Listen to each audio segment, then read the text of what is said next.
प्रेमी भक्तजनों, श्री रामचरितमानस के छंद भाग 81 के अंतर्गत कामिन कै दीनता दिखाई, धीरन के मन भगति दृढ़ाई, जेहि विधि गए सरोवर तीरा और प्रभु नारद संवाद प्रकरण का वर्णन कर रहा हूं। सबरी को नवदा भक्ति का ज्ञान देकर भगवान श्री राम को सबरी ने उनके चरणों में सिर नवाकर प्रेम सहित कथा सुनाई। सब कथा कहकर सबरी ने योगाग्नि से देह को त्याग कर उस दुर्लभ हरिपद धाम में लीन हो गई जहां से लौटना नहीं होता। सबरी को गति देने के बाद श्री रामचंद्र जी ने उस वन को भी छोड़ दिया और वे आगे चले। प्रश्न है, अभी तक श्री राम किन किन वनों में गए? पहला वन है गंगा तट से अत्रि के आश्रम तक, ये एक वन है। दूसरा वन विराट वाला वन है, इसी में सर्वंग ऋषि थे। महर्षि अत्रि जी के आश्रम के पश्चात सर्वंगाश्रम तक यह वन है। तीसरा वन सर्वंग ऋषि के आश्रम के आगे अगस्त्य आश्रम तक वाला वन है। चौथा दंडक वन है, इसी में पंचवटी और जन स्थान है। आगे बहुत अधिक और घने वन मिले। क्रौच वन के आगे कबंद वाला वन था, उसके आगे मतंग वन था जिसमें सबरी जी का आश्रम था, और इस वन को भी छोड़कर आगे पंपा वाले वन में गए। दोनों भाई अतुलनीय बलवान और मनुष्यों में सिंह के समान हैं। प्रभु विरही की तरह विषाद करते हुए अनेकों कथाएं और संवाद कहते हैं। तब राम कहते हैं, हे लक्ष्मण, जरा वन की शोभा तो देखो। इसे देखकर किसका मन क्षुब्ध नहीं होगा। पक्षी और पशुओं के समूह सभी स्त्री सहित घूम रहे हैं, मानो वे मेरी निंदा कर रहे हैं। हमें देखकर जब मृगों के झुंड भागते हैं, तब मृगियां कहती हैं कि हे मृग पुत्रो, तुम मत भागो, तुम तो मृग से पैदा हुए हो, अतः तुम आनंद करो। ये तो सोने के मृग को खोजने आए हैं। इसमें पश्चाताप है कि स्वर्ण मृग के लिए न जाता तो निंदा क्यों करते। मृगछाला का लोभ ही निंदा का कारण बना। यद्यपि लक्ष्मण जी स्वर्ण मृग के लिए नहीं गए, फिर भी श्री राम जी के संग होने से वे भी निंदा का विषय हो गए। मानो वे कह रहे हों कि पशु पक्षी होकर भी हमने अपनी अपनी स्त्री की रक्षा की, और ये पुरुष होकर भी अपनी स्त्री की रक्षा न कर सके। दूसरों का उपहास करते बहुत लोगों को तो देखा होगा, पर कभी उस मनुष्य की उस अवस्था पर भी ध्यान दिया है जब वह पश्चाताप और ग्लानिवश अपना उपहास आप करता हो। मृग उन्हें देखकर भागते हैं, फिर थोड़ी दूर जाकर खड़े हो जाते हैं। कैसी शोभपूर्ण आत्मनिंदा है।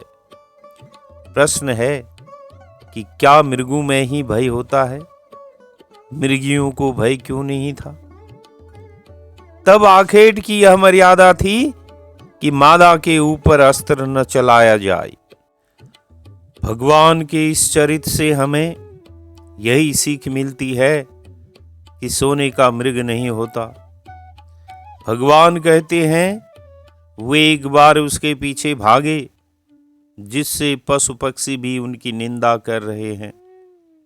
जरा विचार कीजिए कि अनेक कल्पों से अनेक योनियों में भटकते हुए यह मनुष्य का दुर्लभ शरीर जो मिला है, तब भी क्यों विषय रूपी मिथ्या मृग जल के पीछे दिन रात दौड़ते हैं।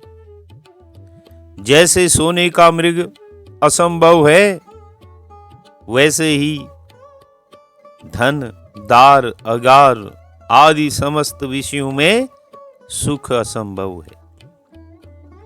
विषयों के पीछे भागने से भी तुम्हारे मानुष तन, गुण और ज्ञान की निंदा ही होगी। श्री राम लक्ष्मण जी से कह रहे हैं कि हाथी हथनियों को साथ लगा लेते हैं। वे मानो मुझे शिक्षा दे रहे हैं कि इस प्रकार स्त्री को साथ रखना चाहिए। स्त्री की सदा रखवाली करते रहना चाहिए, चाहे वह हृदय में ही क्यों न रहती हो, क्योंकि स्त्री, शास्त्र और राजा किसी के भी वश में नहीं रहते। हे तात, सुंदर वसंत ऋतु को देखो। प्यारी सीता के बिना यह मुझे भय उत्पन्न कर रहा है। अर्थात कि सीता जी के साथ में वसंत कैसा सुखद था। मैं फूलों का गहना बनाकर प्रिया का श्रृंगार करता था, वही सुहावना वसंत प्रियाहीन होने से मुझे बड़ा भयप्रद हो गया है।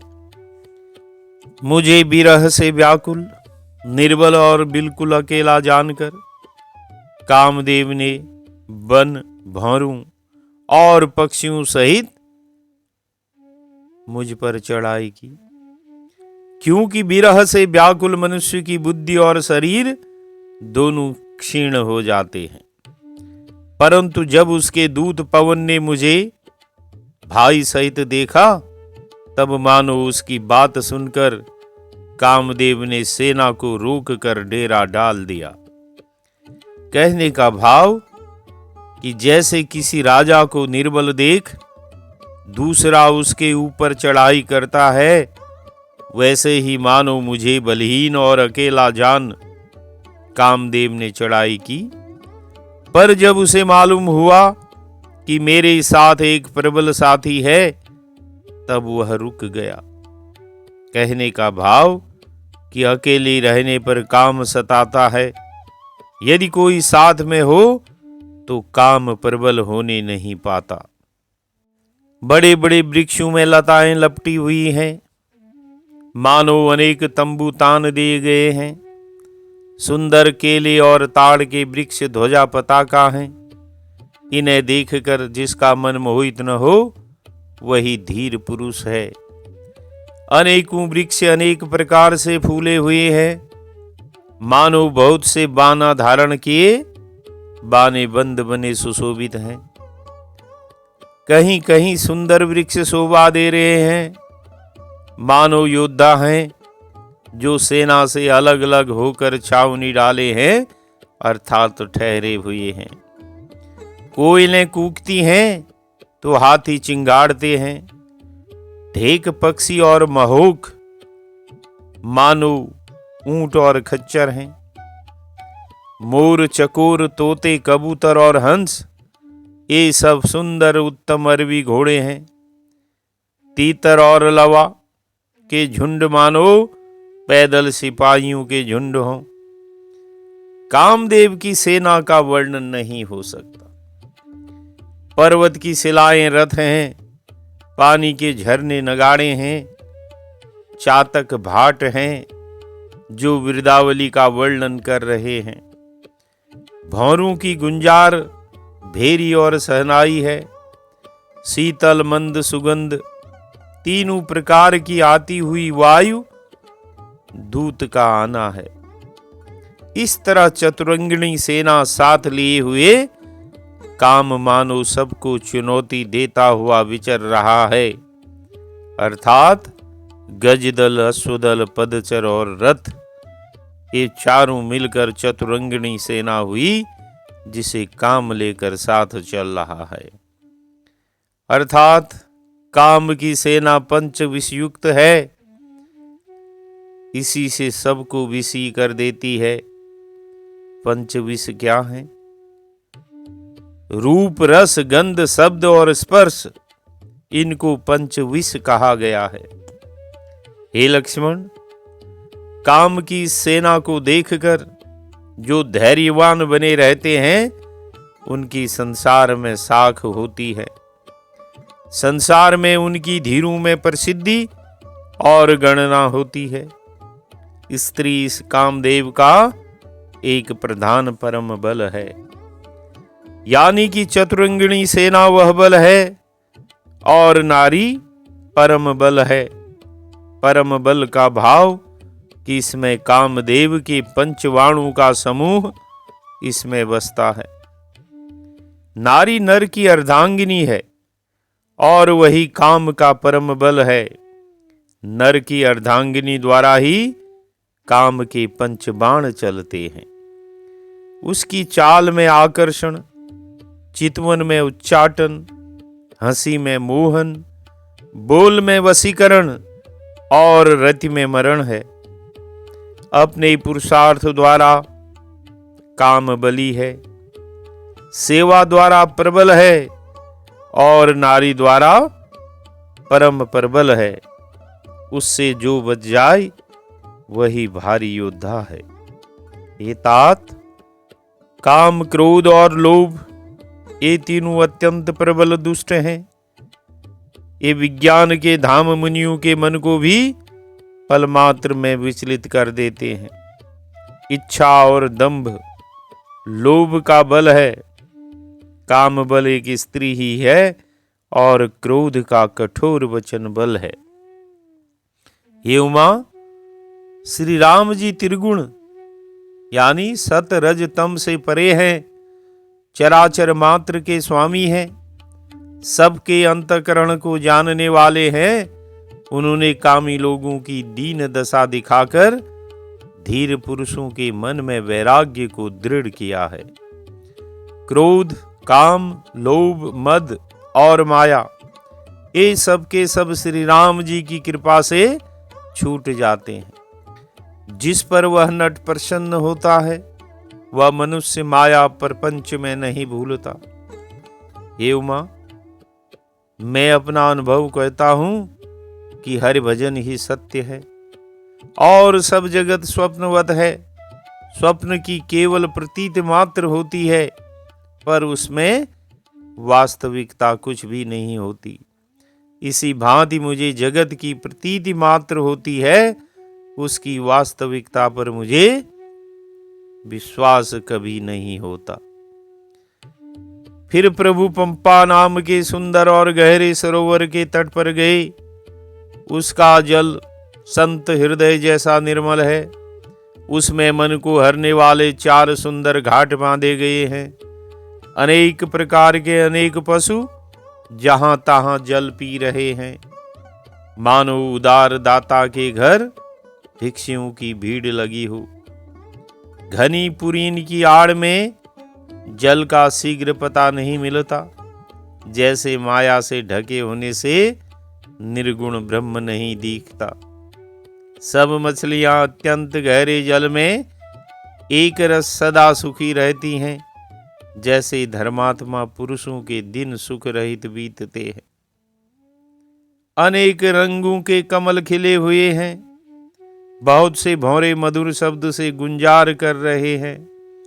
जल मुर्गी और कलहंस ऐसा सुंदर बोल रहे हैं, मानो प्रभु को देखकर उनकी प्रशंसा कर रहे हों।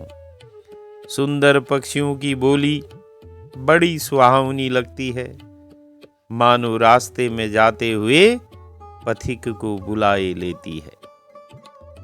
उस तालाब के पास मुनियों ने अपने आश्रम बनाए हुए हैं। चंपा, मौलश्री, तमाल, कटहल, छूल, आम आदि अनेक वृक्ष नए पत्तों और सुगंधित पुष्पों से युक्त हैं।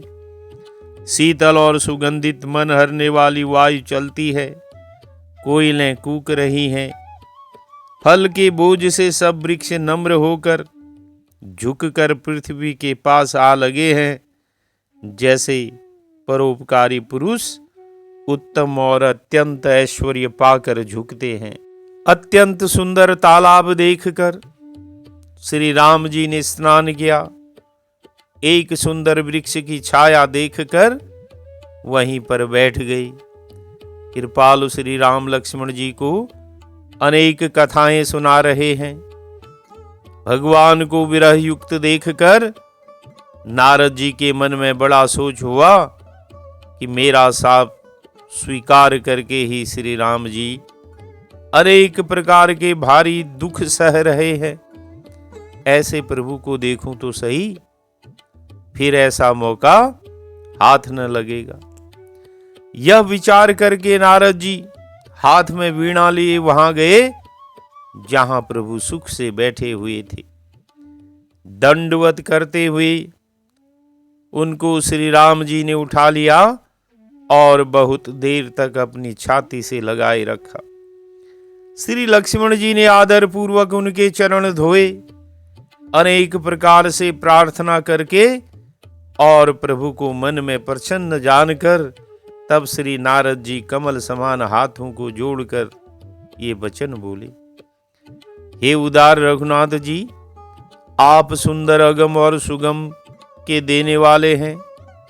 हे स्वामी, आप अंतर्यामी हैं, सब जानते हैं, तो भी मैं एक वर मांगता हूं, वह मुझे दीजिए। तब श्री राम बोले, हे मुनि, मेरे पास सब कुछ देने वाले ही पदार्थ हैं।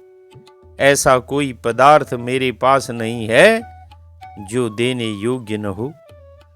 तब नारद जी प्रसन्न होकर बोले, मैं ऐसा वर मांगता हूं, यह ढिठाई करता हूं।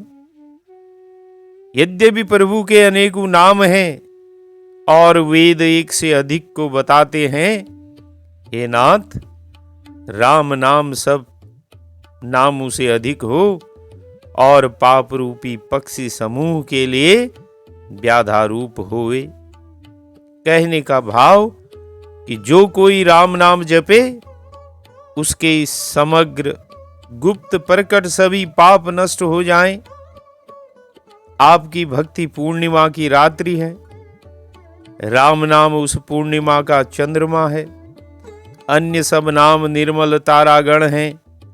इस प्रकार आप सबके सहित भक्त के निर्मल हृदय रूपी आकाश में बसे।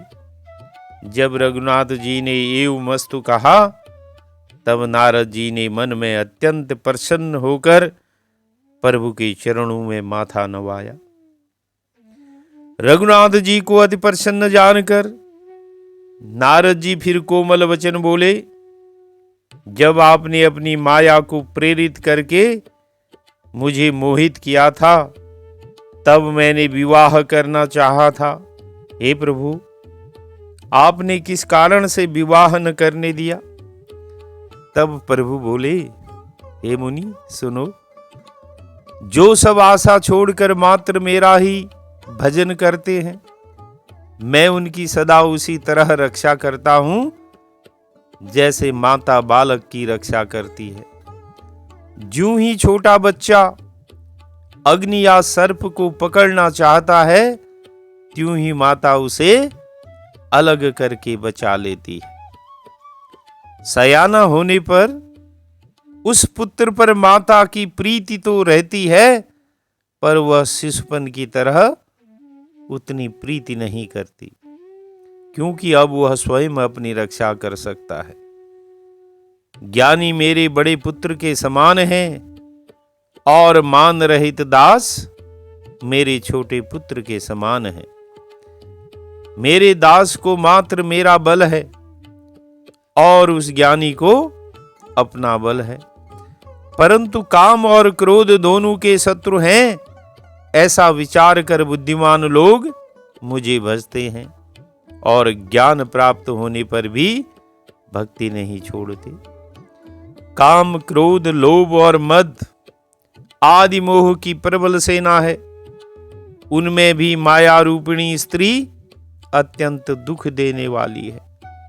श्री राम आगे कहते हैं कि हे मुनि, सुनो, पुराण वेद और संत कहते हैं कि मोह रूपी वन के लिए स्त्री वसंत ऋतु है। जब तप नियम रूपी सारे जलाशयों को स्त्री ग्रीष्म ऋतु होकर पूरा सूख लेती है। काम, क्रोध, मद और मत्सर मेढक हैं। इन्हें वर्षा ऋतु होकर प्रसन्न करने में वह एक ही है। समस्त दुर्वासनाएं कुमुद का समुदाय है। उनको यह सदा सुख देने वाली शरद ऋतु है। समस्त धर्म कर्म कमलों का झुंड है।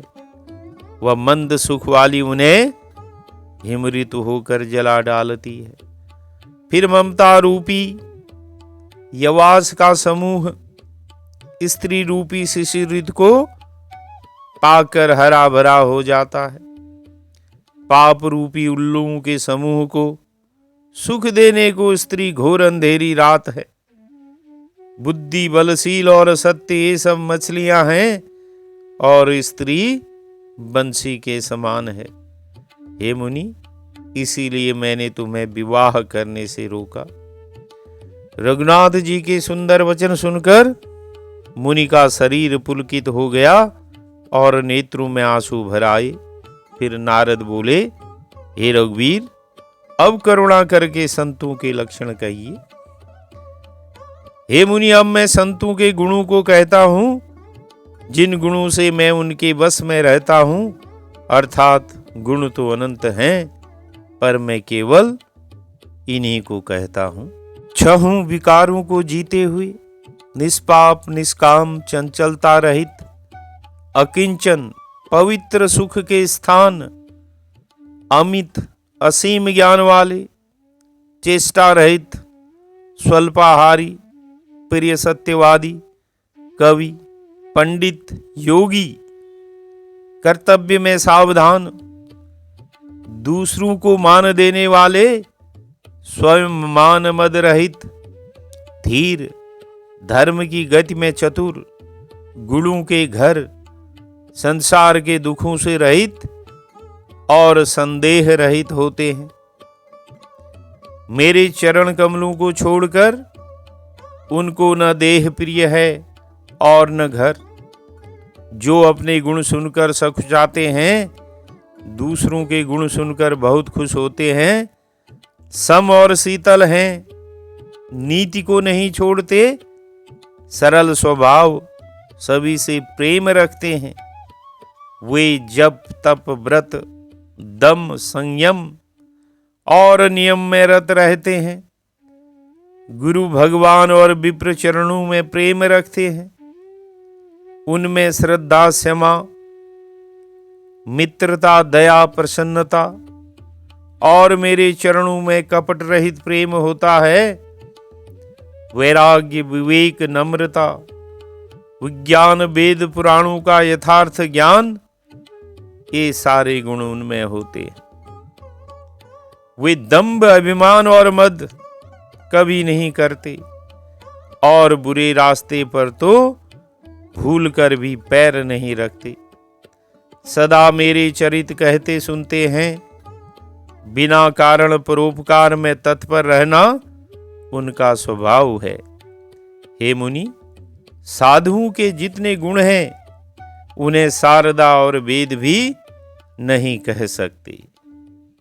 यहां पर तुलसीदास जी ने बड़े ही मनोहारी ढंग से नारद जी की मनोदशा का बड़ा ही सुंदर वर्णन किया है। आइए इस छंद का गायन करते हैं। कही सकन सारद शेष नारद, सुनत पद पंकज गहे। अस दीन बंधु कृपाल, अपने भगत गुण निज मुख कहे। सिरुनाई बारही बार चरणनि, ब्रह्मपुर नारद गए। ते धन्य तुलसी दास आस, बिहाई जे हरि रंग रहे।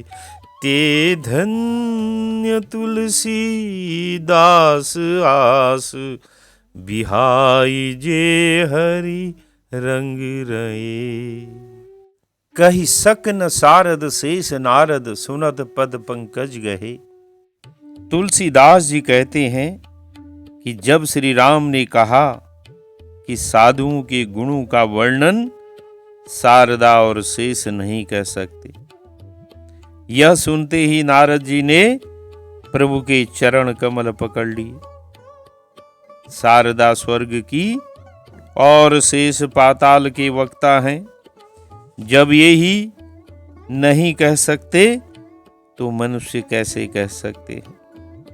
भावार्थ कि शेष जी के 1000 मुख हैं और सरस्वती जी अनंत मुखों में बैठकर कहती हैं, अस दीन बंधु कृपाल अपने भगत गुण निज मुख कहे। इस प्रकार दीन बंधु कृपाल प्रभु ने अपने श्रीमुख से अपने भक्तों के गुणों का वखान किया। सिरुनाई 12 चरणनी ब्रह्मपुर नारद गए। इस प्रकार बारंबार प्रभु के चरणों में माथा नवाकर नारद जी ब्रह्मलोक को चले गए। प्रभु का उपकार और अपना अपराध समझकर उसकी क्षमा के लिए भी नारद जी ने बारंबार प्रणाम किया। ते धन्य तुलसी दास आस बिहाई जे हरि रंग रहे। तुलसीदास जी कहते हैं कि वे लोग धन्य हैं जो आशा छोड़कर हरि के प्रेम में रंग गए हैं। इस प्रकार जो लोग रावण के शत्रु श्री राम जी का पवित्र यश गाते सुनते हैं, वे बिना वैराग्य जप और योग के ही दृढ़ राम भक्ति पा जाते हैं। युवती स्त्री का शरीर दीपक की लौ के समान है। अरे मन, तू उसका पतिंगा न बन। काम और मद को छोड़कर श्री राम का भजन कर और सदा सत्संग करता रह। संपूर्ण कल के पापों का विनाश करने वाला और निर्मल वैराग्य का संपादन कर देने वाला श्री रामचरितमानस का 3रा सोपान अरण्य कांड समाप्त हुआ। तो बोली सियावर रामचंद्र की जय।